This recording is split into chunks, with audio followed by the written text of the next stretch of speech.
উনি যে বলেছেন ভরসাহীন আর ভয় আউট, সেই থেকে আমরা বলছি যে আমাদের এই সরকারের উপরে, এই অ্যাডমিনিস্ট্রেটরের উপরে ভরসা নেই। তার ফলে আজকে কুলটি ব্লক কংগ্রেসের পক্ষ থেকে আমরা আসানসোল কর্পোরেশনে এসেছি ডেপুটেশন দিতে। একাধিক দাবি জানিয়ে কুলটি ব্লক কংগ্রেসের পক্ষ থেকে বৃহস্পতিবার আসানসোল পৌর কর্পোরেশনে পৌঁছে স্মারকলিপি জমা দেওয়া হয়। দলের অভিযোগ, দীর্ঘদিন ধরে কুলটি সহ সমগ্র পৌর এলাকায় নাগরিক পরিষেবা ব্যাহত হচ্ছে। কুলটি ব্লক কংগ্রেসের সভাপতি সুকান্ত দাস অভিযোগ করেন, তৃণমূল কংগ্রেসের শাসনকালে আসানসোল পৌর কর্পোরেশনে একাধিক দুর্নীতির অভিযোগ উঠেছিল। এর মধ্যে কুলটি বড় অফিসে করের টাকা আত্মসাৎ করার অভিযোগ ওঠে। কংগ্রেসের আরও অভিযোগ, বর্তমানে পৌর প্রশাসকের অধীনে থাকা আসানসোল পৌর কর্পোরেশনে নিয়মিত টেন্ডার হচ্ছে না। এর ফলে উন্নয়নমূলক কাজ ব্যাহত হচ্ছে এবং সাধারণ মানুষ সমস্যার মুখে পড়ছেন। এছাড়াও অবৈধভাবে পার্কিং ফি আদায়ের অভিযোগ তুলে দ্রুত পার্কিং সমস্যার সমাধান এবং স্বচ্ছ টেন্ডার প্রক্রিয়া চালুর দাবি জানিয়েছে কুলটি ব্লক কংগ্রেস। স্মারকলিপির মাধ্যমে দ্রুত সমস্যা সমাধান এবং নাগরিক পরিষেবা স্বাভাবিক করার দাবি জানিয়েছে কুলটি ব্লক কংগ্রেস। আর তা না হলে আগামী দিনে বৃহত্তর আন্দোলনের পথে যাওয়ার হুঁশিয়ারিও দিয়েছেন তারা। কেন আজকে গরিব মানুষ বাড়ি ঘর পাচ্ছে না? আজকে বর্ষাকাল, দিন রাত মুষলধারে বৃষ্টি হচ্ছে, আজকে মাটির ঘর ভেঙে পড়ছে, গরিব মানুষের মাথার ছাদ নেই, তিরপলের কোনো ব্যবস্থা নেই এই সরকারের।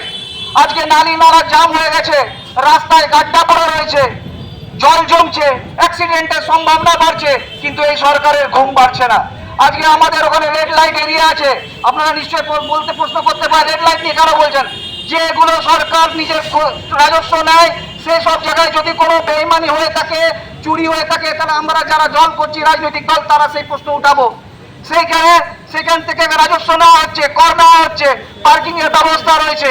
আজকে জিতেন্দ্র তিওয়ারির সময় থেকে সেই পার্কিং এর ব্যবস্থা, সেখান থেকে কত টাকা কর্পোরেশন আদায় করেছে আজ পর্যন্ত তার হিসাব আপনাদেরকে দিতে হবে মানুষের কাছে। কারণ সেই সব আমরা দেখতে পাচ্ছি সেখানে ইলিগাল ভাবে আরো পার্কিং চলছে এবং কিছু লোকাল নেতার পকেটে সেই টাকা পয়সাগুলো ঢুকছে, কর্পোরেশনে এই টাকা পয়সাগুলো আসছে না। আমরা ইলিগাল পার্কিং দেখছি, ইলিগাল পার্কিং, সরকারি পার্কিং এ ইমপ্লিমেন্ট হচ্ছে না, ইলিগাল পার্কিং চলছে। টেন্ডার হয়ে যাবার পর কি করে ইলিগাল পার্কিং গুলো চালানো হয় টু হুইলার ফোর হুইলার জন্য, এবং সেখানে মন মাফিক টাকা নেওয়া হচ্ছে মানুষের কাছ থেকে। আজকে ট্যাক্স চুরি হয়ে যাচ্ছে, কোটি কোটি টাকার ট্যাক্স চুরি হয়েছে কর্পোরেশনের আন্ডারে বড় অফিসে, তার একটা এফআইআর পর্যন্ত পূর্ববর্তী সরকার করেনি, কিন্তু এই সরকার আসার পরও কোনো তদন্ত অ্যাকশনও নেয়নি। আমরা চাই সেই সব বিষয়ে এই সরকার তদন্ত করুক এবং বালিশ চাটা হোক, যে ভালো তৃণমূলক যারা এর মধ্যে দোষী পাওয়া যাবে তাদের অবিলম্বে শাস্তি দিতে হবে। যদি তা না হয় তো জাতীয় কংগ্রেস এটার বৃহত্তর আন্দোলনে যাবে এবং আপনাদের কাউকে ছাড়বে না। সঞ্জয় যাদব, 99 নিউজ বাংলা, আসানসোল। আপনারা দেখছেন 99 নিউজ বাংলা। বদলাবো আমরা।